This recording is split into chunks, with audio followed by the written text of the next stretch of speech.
Hello everyone, আজকের ক্লাসে আমরা AIUB ইউনিভার্সিটির স্যাম্পল কোয়েশ্চেন সেকশনে বিবিএ এর জন্য যে কোয়েশ্চেনটা আছে ওটা সলভ করব। Let's get started. Complete the following sentences using appropriate word or words. Even if you do not dash what I have to say, I would appreciate you listening to me with an open mind. এখানে noticeable জিনিস হচ্ছে even এখানে আমাদের ফার্স্টে আমরা দেখতে পাচ্ছি even if. আমরা ইভেন ইফ দিয়ে যদি কোনো সেন্টেন্স স্টার্ট করি তার মানে সেন্টেন্সের ফার্স্ট পার্টে যেই সেন্সটা থাকবে ওটার সাথে পরের পার্টটা হচ্ছে কি রেলেভেন্ট হবে না, অপোজিং ভিউজ এক্সপ্রেস করবে। তার মানে অপোজিং এর ক্ষেত্রে আমরা কি বলতে পারি, ইভেন ইফ ইউ রিজেক্ট বলার আরেকটা ওয়ে কি, even if you do not agree with, তুমি যদি আমার কথার সাথে সহমত পোষণ নাও করো, আমি আশা করব তুমি ওপেন মাইন্ড নিয়ে আমার কথাটা শুনবে। বাকিগুলো ঠিক আছে, বসায় দেখি কি হয়। Even if you do not reject what I have to say, I would appreciate your listening to me with an open mind. সে যদি রিজেক্ট নাই করে তাহলে তার ওপেন মাইন্ড নিয়ে শোনার রিকোয়েস্ট করতো না, right? Even if you do not clarify what I have to say, এখানে ক্ল্যারিফিকেশনের কোনো কথাই নেই। Even if you do not hear to, grammatically incorrect.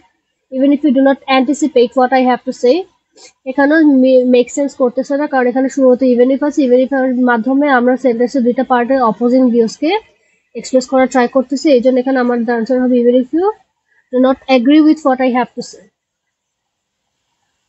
The selection committee was amazed to see such fine work done by a mere painter. Painter কি হয়? Painter হয় না। পেইন্টারের কাজই হয়তো পেইন্টিং এর কাজ করা, সে এটা তার প্রফেশন, সে কোনো অ্যামেজিং কাজ করতেই পারে, এটা কোনো সারপ্রাইজিং ইনসিডেন্ট হওয়ার কথা না। আর্টিস্ট, একই কথা, আর্টিস্টের কাজই ফাইন ওয়ার্ক নিয়ে, ফাইন আর্টস হবে না। অ্যামেচার, অ্যামেচার মানে হচ্ছে inexperienced person,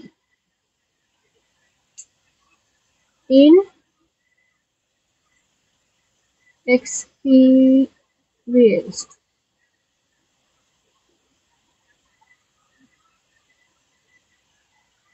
The selection committee was amazed to see such fine work done by a mere amateur. মানে একটা পার্সন সে ইনএক্সপিরিয়েন্স, তার কোনো ফর্মাল ট্রেনিং নাই, কিন্তু তারপরেও সে খুব ফাইন একটা ওয়ার্ক ডেলিভার করছে, এই জন্য সিলেকশন কমিটি অ্যামেজড হয়েছে। বিজনেসম্যানের সাথে তো এখানে কোনো কাজ নেই, এক্সপার্টের কাজই তো হইতেছে ফাইন ওয়ার্ক ডেলিভার করা। সো অপশন টেস্ট আমরা দেখলাম, বাকিগুলো মেক সেন্স করে না। এখানে একমাত্র অ্যামেচার অর্থ হইতেছে ইনএক্সপিরিয়েন্সড পার্সন, সে হচ্ছে গিয়ে এই সেন্টেন্সের মোডটা সবচেয়ে বেশি ঠিক রাখে। Your dash remarks spoil the effect of your speech. এই পার্টটুকুন দেখে এখানে অপশনে যে ওয়ার্ডগুলো আছে সবগুলাই কারেক্ট আনসার হতে পারে, এজন্য আমাদের সেন্টেন্সের পরের পার্টটায় ফোকাস করতে হবে। Try not to stray from your main point. Stray from your main point, stray মানে যে আসল যে টপিকটা, মেইন যে টপিকটা সেটার থেকে দূরে সরে যাওয়া, মুভ আওয়ে, মুভ আওয়ে। অথবা এখানে অফ টপিক মিন করতেছে,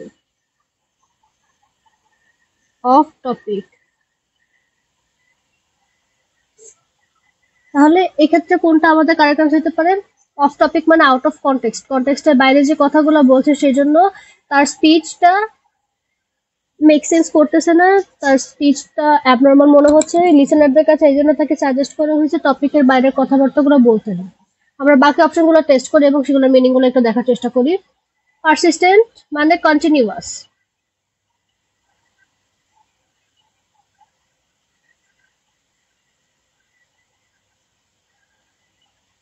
continuous remark spoils the effect of year speech. একটা মানুষ যদি কন্টিনিউয়াসলি তার স্পিচ সম্পর্কে কিছু বলতে থাকতে পারে তাহলে কি সেটা তার স্পিচ কোয়ালিটি রুইন করার কথা? কথা না। তার মানে যদি এটা গ্রামাটিক্যালি কারেক্ট, এটা কনটেক্সট ওয়াইজ সেন্টেন্সটা এখানে কারেক্ট না, এই জন্য পারসিস্টেন্ট আনসার হবে না। এনিগম্যাটিক, এনিগম্যাটিক মানে হচ্ছে উইমজিক্যাল,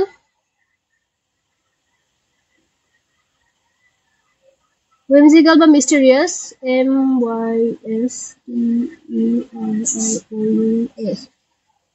একটা মানুষ যদি তার স্পিচে মিস্টেরিয়াস কথাবার্তা ইন্ট্রোডিউস করে, এটা যদি তার অডিয়েন্সকে ক্যাপচার করতে পারে তাহলে সেটা তো আর তার স্পিচ কোয়ালিটিকে ইম্পেডিমেন্ট দিতে পারবে না, রাইট? সেই ক্ষেত্রে এখানে এনিগম্যাটিক প্রপার সেন্সটা দাঁড় করাতে পারবে না। ইভেন দো এনিগম্যাটিক রিমার্কস এটা এখানে অ্যাডজেক্টিভ, এটাও কারেক্ট গ্রামাটিক্যালি, বাট এটা কনটেক্সচুয়ালি সেন্টেন্সটা মিনিং দাঁড় করাতে পারতেছে না, এই জন্য এনিগম্যাটিক আনসার না। তারপর আউট অফ কনটেক্সট তো আনসারই। ইনকুয়াস, ইনকুয়াস মানে হার্মলেস।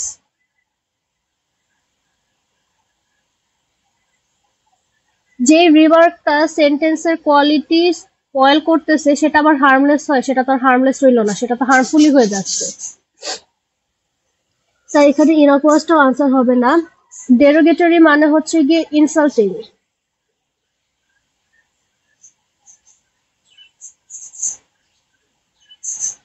এখন derogatory এখানে adjective, এখানে derogatory remarks affect the spoil the effect of your speech. derogatory insulting remark এর কারণে স্পিচ এর এফেক্ট স্পয়েল হতেই পারে, কিন্তু এটা সেন্টেন্সের এই পরবর্তী পার্টটার সাথে কানেকশন দাঁড় করাতে পারতেছে না, এজন্য এখানে derogatory ইভেন দো ফার্স্ট পার্টের জন্য কনটেক্সচুয়ালি এবং গ্রামাটিক্যালি কারেক্ট, ওভারঅল সেন্টেন্সের জন্য derogatoryটা কারেক্ট না। এখানে আমাদের একমাত্র ফিটিং ওয়ার্ড হচ্ছে out of context. Not only he has made a crucial mistake but also he tried to hide it. Not only but also, এটা একটা commonly used phrase, তাই not only সাথে সবসময় আমরা but also ইউজ করব। কেন বাকিগুলা হবে না, কেন হবে না এটা জানি আমরা, not only সাথে always but also ব্যবহার হয়। The changes in the organization were so gradual that most went unnoticed. When something is gradual, you cannot point out the transition phases in the sequence of the events. For example, আমরা যদি বলি the day gradually fell into the night, কোন দিনের কোন পার্টটা exactly দিন থেকে রাতে ট্রানজিশন হয় সেটা আমরা কখনোই নোটিস করতে পারি না। অথবা সিজন চেঞ্জ হইতেছে, এটা একটা ইনসিডেন্ট, কিন্তু ঠিক কোন মুহূর্তে সিজনটা চেঞ্জ হইতেছে, কোন মুহূর্তে সামার শেষ হয়ে রেইনি সিজনের শুরু হচ্ছে, এই পার্টটা আমাদের পক্ষে নোটিস করা পসিবল হয় না। তো সামার থেকে রেইনি সিজনের ট্রানজিশনটা হচ্ছে একটা গ্র্যাজুয়াল প্রসেস, দিন থেকে রাত হওয়ার প্রসেসটা একটা গ্র্যাজুয়াল প্রসেস। এই গ্র্যাজুয়াল প্রসেসগুলো আমাদের পক্ষে ট্রানজিশন ফেজগুলো নোটিস করা পসিবল হয় না।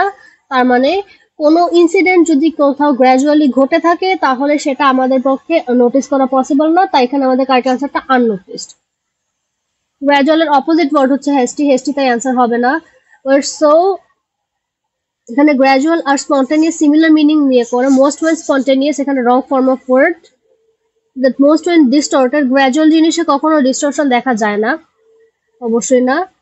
অমিটেড, যেহেতু গ্র্যাজুয়াল একটা জিনিস হচ্ছে মাঝখানে যদি ধাপ করে কিছু একটা বাদ পড়ে যেত তাহলে আমরা সেটা দেখতে পেতাম যে এখানে একটা হোল আছে, হোলের পর থেকে আবার অন্য কিছু একটা হয়েছে, তার মানে অমিটেড আমাদের আনসার না। Of all the phases of filmmaking, screenwriting is the most dash. না অপশন কি prolific, challenging, famous, easy, passionate. তো সবগুলোই অ্যাডজেক্টিভ, গ্রামাটিক্যালি সবগুলা কারেক্ট। যেহেতু এখানে সবগুলোই আনসার হওয়ার একটা প্রবাবিলিটি থাকে, আমরা এখানে পরের পার্টটুকুন দেখবো এখানে কি মিন করে। It is rare instance when only one person is responsible for a script. কোনো জিনিস যদি চ্যালেঞ্জিং হয়, যদি কঠিন হয়, সেক্ষেত্রে আমরা কি করি, তখন সেক্ষেত্রে আমরা অন্য মানুষের হেল্প নেই, কারণ একা একা একটা কঠিন কাজ করা অনেক ডিফিকাল্ট, এবং সেই ক্ষেত্রে সেই কঠিন কাজটা হয়তো আমরা প্রপারলি শেষ নাও করতে পারি। যেহেতু স্ক্রিন রাইটিং অনেকগুলো মানুষ একসাথে বসে করে, তার মানে নিঃসন্দেহে কাজটা অনেক কঠিন। এখানে এই কথাটাই তাহলে আমাদের বোঝাতে হবে, এই যে চ্যালেঞ্জিং। যেহেতু কাজটা কঠিন তাই আমরা প্রায় কখনোই কোনো একজন মানুষকে কোনো একটা ফিল্মের স্ক্রিন রাইটিং করতে দেখি না। আমরা পরের পার্টটা থেকে বুঝলাম যেহেতু জিনিসটা রেয়ার, যেহেতু জিনিসটা কঠিন, তার মানে এই জন্যই কখনোই আমরা স্ক্রিন রাইটিংকে একজন মানুষে দেখি না। সেই জন্য আমরা এখানে মোস্টলি চ্যালেঞ্জিং যে ওয়ার্ডটা ছিল, চ্যালেঞ্জিং, ডিফিকাল্ট, এরকম যে ওয়ার্ডগুলো ছিল সেগুলো আমরা এখানে ইউজ করতে পারবো। No sooner had he arrived than, no sooner than এটা একটা commonly used phrase, not only but also এর মধ্যে আমরা দেখে আসলাম। no sooner এর সাথে পরে কিছু একটা থাকবে, তারপর then, comparison.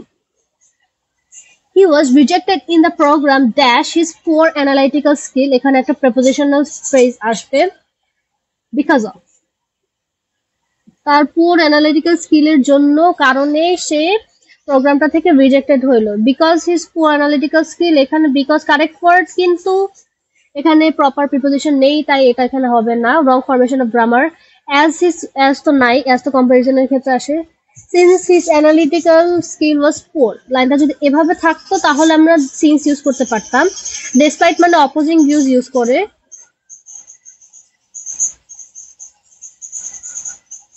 এখানে তো অপোজিং না, তার স্কিলস খারাপ ছিল এই জন্য সে রিজেক্ট হলো, দুটা মেক সেন্স করতেছে, তার মানে এখানে অপোজিট কোনো মিনিং আসে না, এই জন্য এখানে ডিসপ্লেট আমরা ইউজ করবো না। Democracy does not guarantee equality of conditions, it only guarantees equal opportunity.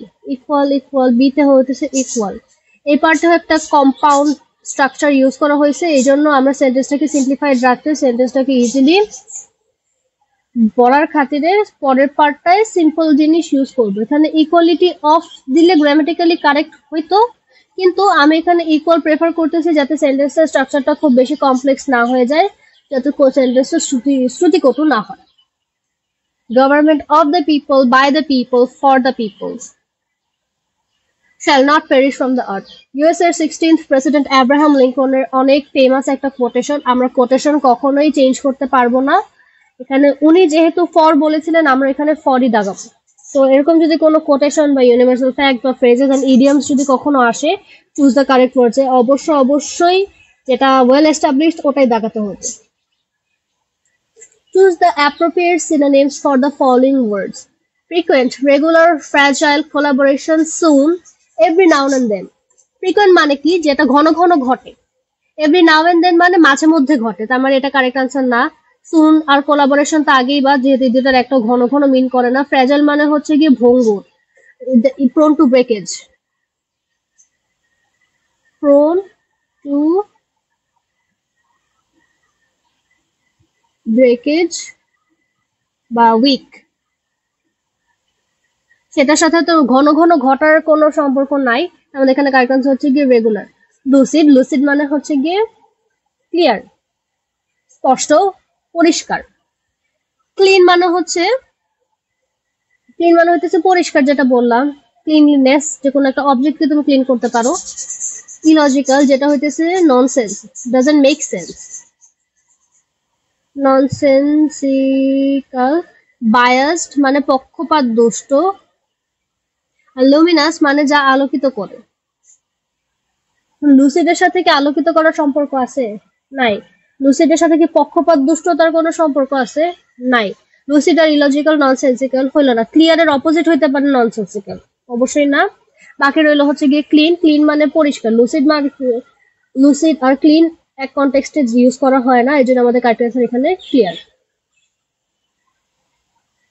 Ancient, ancient মানে অ্যাঙ্কর হচ্ছে জাহাজে আমরা যে কার্টুনে দেখতাম একটা লোহার শেপ, যেটা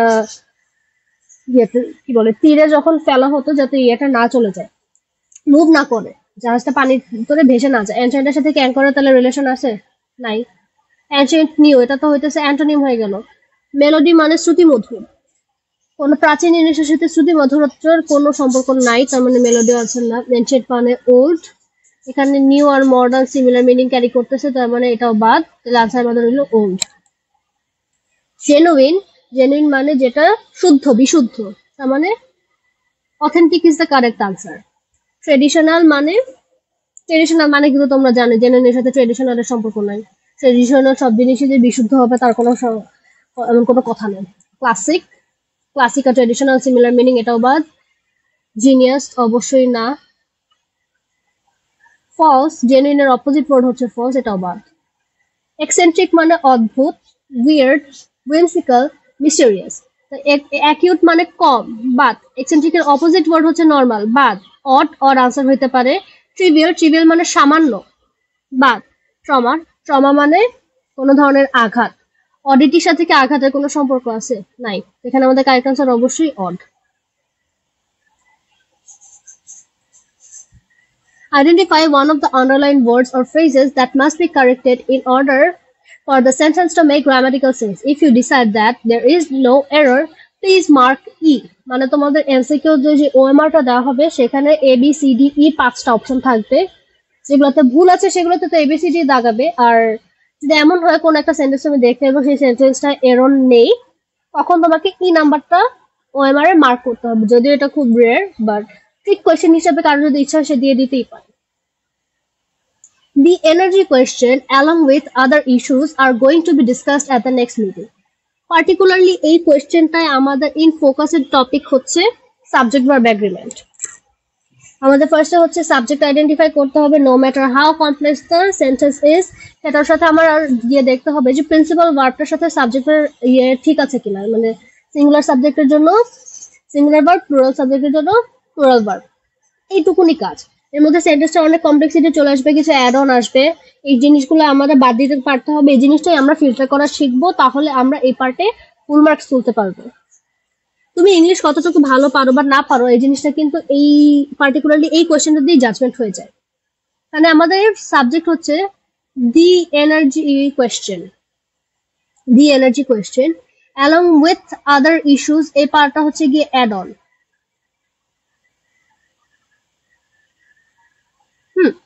দি এনার্জি কোয়েশ্চেন, এখানে কোয়েশ্চেন আমরা এই ওয়ার্ডটার দিকে ফোকাস করে দেখব। এটা হচ্ছে গিয়ে একটা সিঙ্গুলার সাবজেক্ট, তার মানে আমাদের যে প্রিন্সিপাল ভার্বটা আসবে এই সিঙ্গুলার সাবজেক্টের জন্য এখানে প্রিন্সিপাল ভার্বটা সিঙ্গুলার হতে হবে। এখানে দিছে আর, হবে is. The energy question is going to be discussed at the next meeting, তার মানে এখানে ভুল আছে বিতে। আচ্ছা, এখন বুঝলাম কিভাবে এটা যে অ্যাড অন আর এই আদার ইস্যুসটা আমাদের এখানে মেইন সাবজেক্টে কাজ করতেছে না, তো বুঝলাম কেমনে। আমি ফার্স্টে সাসপেক্ট করছি এটা একটা অ্যাড অন, এটার সাথে সেন্টেন্সটা এটা বাদ দিয়ে দিল, সেন্টেন্সটার কোনো প্রবলেম হবে না, গ্রামাটিক্যালি সেন্টেন্সটা কারেক্ট থাকবে। সো কোনোখানে যদি তোমার মনে হয় যে এখানে অ্যাড অন থাকতে পারে, এই জিনিসটা বাদ দিয়ে বাকি জিনিসটা আমাদের সাবজেক্ট হিসাবে কাউন্ট করতে হবে এবং সেই অনুযায়ী আমাদের ভার্বটাকে সিলেক্ট করতে হবে, সেক্ষেত্রে করবা কি মনে মনে প্রেজেন্ট করবা ওই পার্টটুকু নাই। এখানে অ্যালং উইথ আদার ইস্যুস এই পার্টটুকু মনে মনে ধরলাম, এই সেন্টেন্সে নাই। The energy question is going to be discussed at the next meeting, তাহলে সেন্টেন্সটা ঠিক হইতো, তাহলেই কনফিউশনটা দূর হয়ে যাবে। তাহলে অ্যাডঅনস অনুযায়ী তুমি সাবজেক্ট দিয়ে অ্যাডঅনসের যে সাবজেক্টটা ওটাকে মেইন সাবজেক্ট ধরে বার বসায় ফেলার ভুলটা প্রিভেন্ট করতে পারবে। Not one of the children has ever sung in public before, এখানে tense error, has ever sung, এখানে প্রেজেন্ট পারফেক্ট স্ট্রাকচার আছে, প্রেজেন্ট পারফেক্ট। এখানে আমরা কি জানি, সাবজেক্ট প্লাস হ্যাভ বা has depending on the subject plus V3 মানে past participle form plus object plus extension. এখানে কি আছে, সাবজেক্ট আছে not one of the children, haves এর জায়গায় হ্যাভেজ আছে, তারপর এখানে একটা ভার্বের এরর হয়ে গেছে, স্যাং, স্যাং না, স্যাং এর যেখানে যদি সাং হইতো V3 হইতো ইনস্টেড অফ V2, স্যাং হচ্ছে এখানে V2 দেওয়া, আমাদের লাগতো হচ্ছে গিয়ে V3, তাহলে হচ্ছে সেন্টেন্সটা কারেক্ট হতো। তার মানে এখানে আমাদের রং পার্ট হচ্ছে গিয়ে বি তে, আমরা ওএমআর বি দাগাবো যে এই পার্টটা ভুল। The leading roles in the widely acclaimed play were performed by Jessica and he, আমরা শুরু থেকে আসি। The leading roles, roles হচ্ছে কি এখানে প্লুরাল, এখানে were performed, were performed, এখানেও এটাও আসছে প্লুরাল, তার মানে সাবজেক্ট ভার্ব এগ্রিমেন্ট ঠিক আছে। তারপর আমরা হচ্ছে কি এই পার্টটা বাদ দিয়ে দেখি ব্যাপারটা কিরকম দাঁড়ায়। এটা হচ্ছে কি আমাদের add on, the leading roles were performed, তাও ঠিক আছে, তার মানে এতেও সমস্যা নাই, বিতেও সমস্যা নেই, সিতেও সমস্যা নেই, কিন্তু হিতে বাই জেসিকা, জেসিকা হচ্ছে এখানে একটা অবজেক্ট এন্ড হি, সেও এখানে একটা অবজেক্ট। এখন হি এর অবজেক্ট ফর্ম হবে হিম, এখানে হি রেখে দেওয়া হয়েছে, তার মানে এখানে এটা ভুল, জেসিকা এন্ড হিম। আমরা এখানে তাহলে যদি ডি তে হি এর জায়গায় যদি হিম থাকতো তাহলে সেন্টেন্সটা কারেক্ট হতো, তার মানে এখানে সেন্টেন্সটার এররটা আসছে এখানে হিমের জন্য, রং ফর্ম অফ অবজেক্ট ইউজ করা হয়েছে। Diligence and honesty, as well as being intelligent, are qualities which I looked for. Diligence একটা সাবজেক্ট কোয়ালিটি, honesty একটা কোয়ালিটি, দুইটা ইন্ডিভিজুয়াল আলাদা কোয়ালিটি, যেহেতু দুইটা আছে তার মানে এটা হচ্ছে কি plural. As well as being intelligent, A B দুইটা পার্ট মিলায় যে জিনিসটা, এটা হচ্ছে অ্যাড অন, মানে এই জিনিসটা থাকলেও যা না থাকলেও তা, সেন্টেন্সটা গ্রামাটিক্যালি কারেক্ট থাকে। আর কোয়ালিটিস, প্লুরালের জন্য প্লুরাল আর আসছে পি, ঠিক আছে, যেহেতু এখানে আর আসছে কোয়ালিটিসও দিছে, ঠিক আছে, which I look for, এই যে আমি বললাম না, এটা খুব রেয়ারলি থাকে যে সেন্টেন্সে কোনো ভুল নাই, এই জন্য তোমাকে ই দাগাইতে হবে। এটা একটা ট্রিক কোয়েশ্চেন, এখানেই চলে আসছে। এখানে কারেক্ট আনসার হবে E, no error.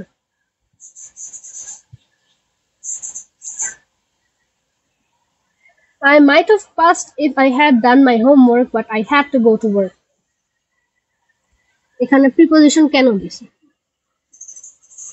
Conditional sentence I might have হইতো এখানে।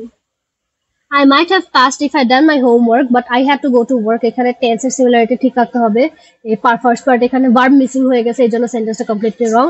হ্যাভ থাকলে সেন্টেন্সটা কারেক্ট হইতো, এই জন্য এখানে আমাদের রং পার্টটা হচ্ছে কি এ। এ আমরা মার্ক করবো আমাদের ওএমআর। ওকে, এটা করলে আমাদের আজকের টপিক শেষ।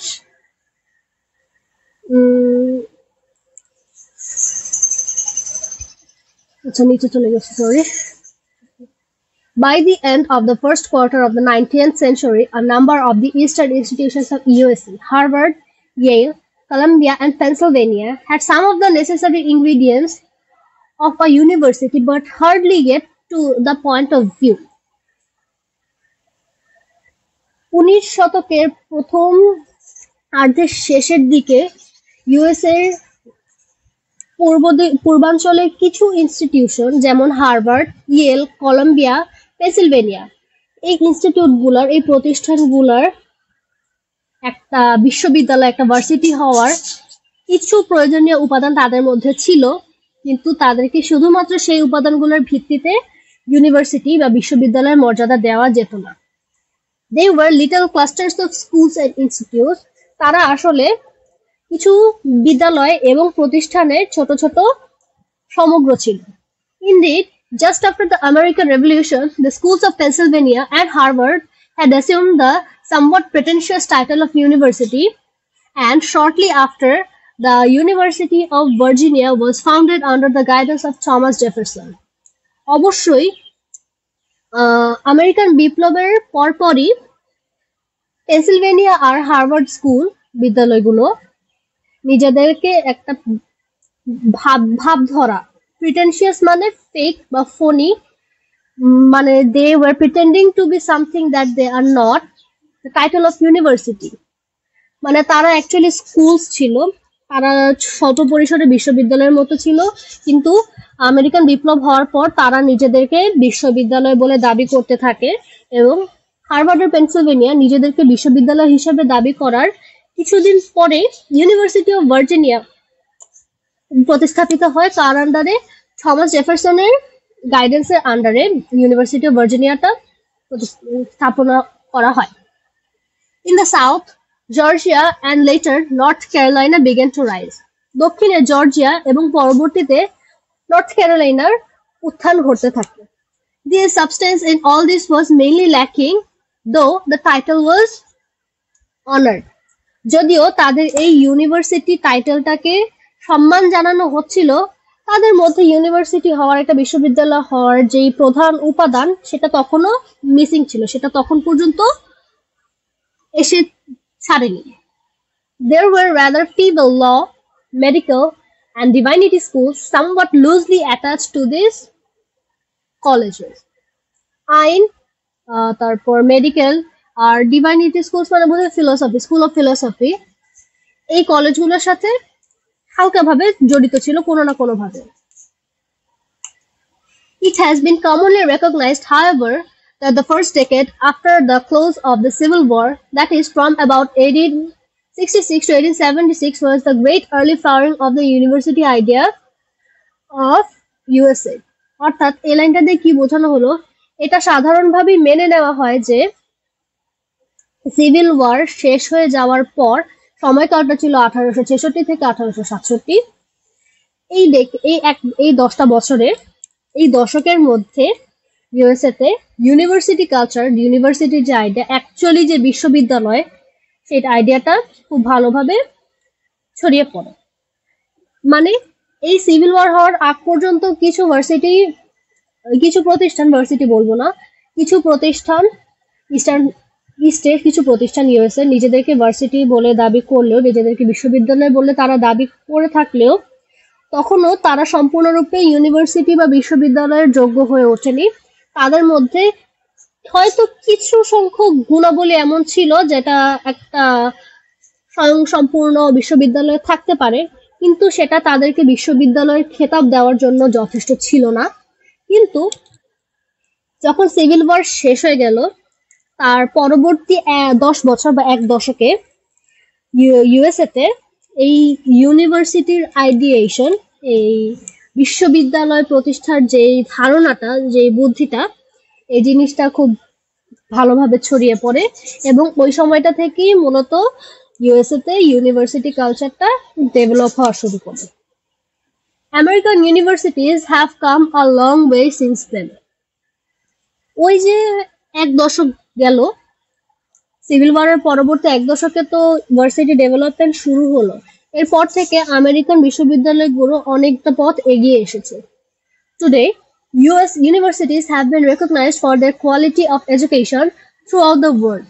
বর্তমানে ইউএস এর বিশ্ববিদ্যালয়গুলা তাদের শিক্ষাগত কোয়ালিটির জন্য সারা বিশ্বে সমাদৃত। Especially, the concept of general education requirements, along with the specialization in a particular discipline, has earned praise from the renowned educationists all around the globe.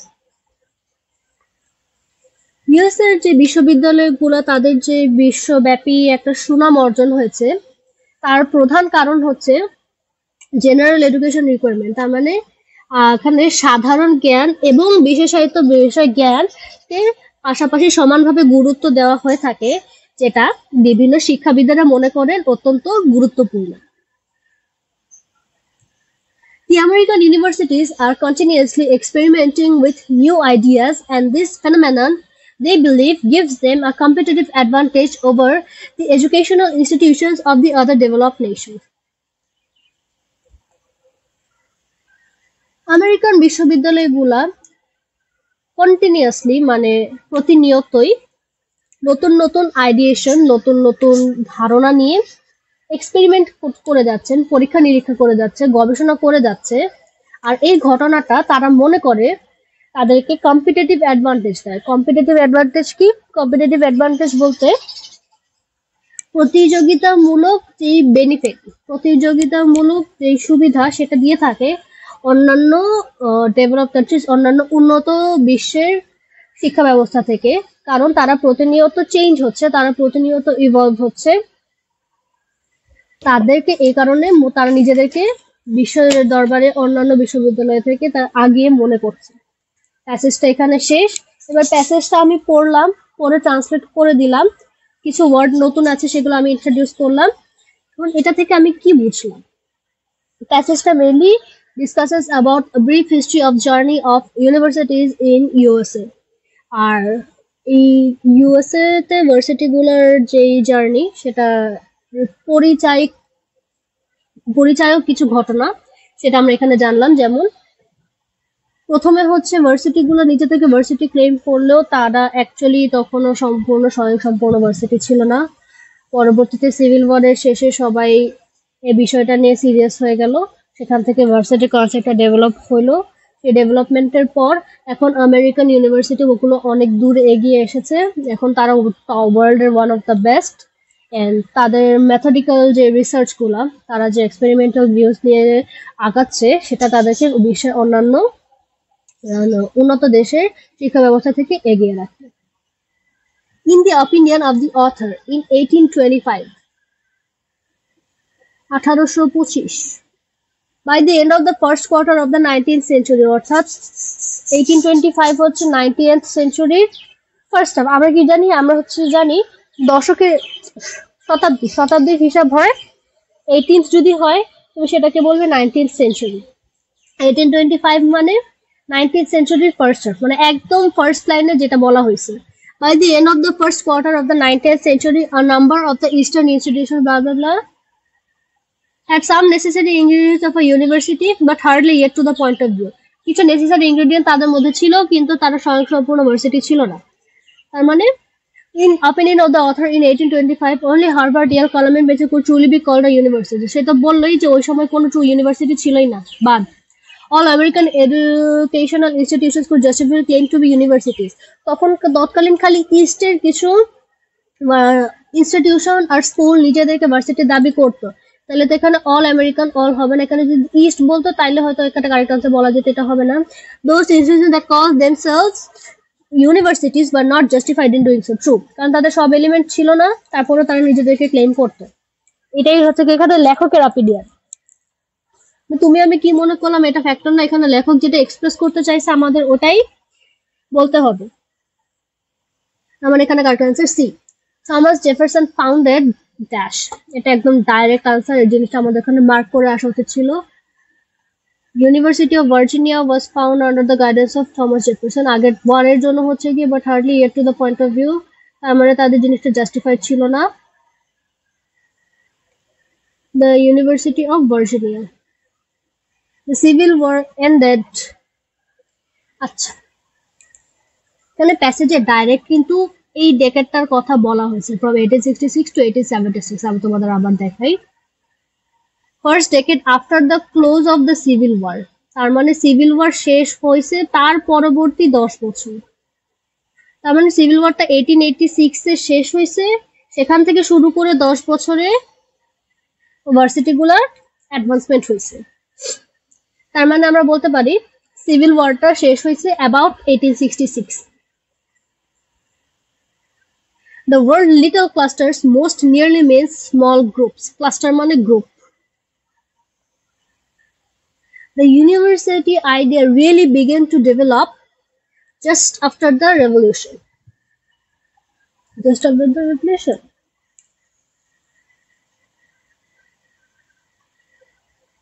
না, জাস্ট আফটার দ্য রেভলিউশন তো না, রেভলিউশনের পর মানুষজন এটা সম্পর্কে জানতে থাকে আর তারা এক্সপ্রেস করতে থাকে just after the civil war. আবার দেখে আসি, the university idea really begin to develop just after the civil war, এটা যে এখানে দেখেই আসছি, was greatly early flowering of the university idea in the USA. এই কোয়েশ্চেনটা কম্পারেটিভলি ইজি ছিল অন্যান্য ডিপার্টমেন্টের প্যাসেজের থেকে, এটা রাদার ইজি ছিল। সো আমরা বিবি এর স্যাম্পল কোয়েশ্চেনটা সলভ করে ফেললাম এবং আমি কিছু টপিকের বারবার রিপিটেশন দেখলাম, সাবজেক্ট ভার্ব এগ্রিমেন্ট টেন্স, তারপর সিনোনিম অ্যান্টোনিম, এই টপিকগুলোর রিপিটেশন। এখন কিছু কথা বলি, আমি প্রতি ক্লাসের পরেই বলছি, আমি ক্লাসগুলা এইভাবে সলভ করি, আমি অ্যাজিউম করে নেই যে যারা ক্লাসের ভিউয়ার তারা জিনিসগুলো অলরেডি পড়ে ফেলছে, তারা এগুলো অলরেডি পারে, তারা ক্লাস 9, 10 কলেজ তারপর এইচএসসি ইংলিশ পাস করে আসছে, তো তাদের এই জিনিসগুলো জানা উচিত, আমি বললেই তারা বুঝে ফেলবে। বাট দ্যাট ডাজন্ট মিন যারা ক্লাস অ্যাটেন্ড করতেছে সবাই সমান, এমন অনেকে থাকতেই পারে যাদের এখানে স্টাডি গ্যাপ রয়ে গেছে, যারা নিজের উপর কনফিডেন্ট না, বা যারা ওই স্কুল কলেজ লেভেলেও ইংলিশে অতটা ভালো ছিল না। এটা কোনো অপরাধ না, একটা মানুষ কোনো একটা জিনিসে ভালো নাই থাকতে পারে, তাদের প্রবলেম থাকতেই পারে, সবাই সমান হতে হবে এমন কোনো কথা নাই। এমন যদি কেউ থেকে থাকো যাদের মনে হচ্ছে যে ইউ আর নট ইনাফ, আমি ক্লাসে যেটুকু বলে দিচ্ছি, this bit is not enough for you to carry on with your preparation for the exam by yourself, you are always welcome to enrol in our top notch basic class. Okay, এইখানে আমরা সবকিছু যে এখানে এক্সামের যেই সাবজেক্টগুলো আসে সবগুলো একদম ফ্রম দ্য স্ক্র্যাচ ধরে ধরে বেসিক থেকে পড়িয়ে দেব, যা কিছু এক্সামে লাগবে তা। আবার হ্যাঁ, এটা একটা জরুরি কথা, অনেকেই পড়তে পারে ঠিক আছে, but there are so many materials out there, you start to feel overwhelm, যে কোনটা রেখে আমি কোনটা পড়বো, কোনটা পড়লে আমার টাইম ওয়েস্ট হবে না, বা কোনটা পড়ে আমার এফোর্টটা আমার নষ্ট হচ্ছে। এই জিনিসটা যদি নিচে ফিল্টার আউট করতে না পারো, we are here for you, আমরা কাজটা অলরেডি তোমার জন্য করে রেখেছি। All you have to do is follow our classes, take part in the exams, do the assigned homeworks, and inshallah you will be good to go for any exam, not just AIUB, not just BRAC, not just NSU, যে কোনো এক্সামের জন্য you will be fully prepared. So car problem যদি থাকে, আমাদের course fee খুবই কম, মাত্র 1500 টাকায় এত গোছানো কোর্স আর কোনো প্ল্যাটফর্ম তোমাদের দিবে না, আমি রেকমেন্ড করবো। এরপর বাকিটা এখন তোমাদের। That's all for today. Thank you.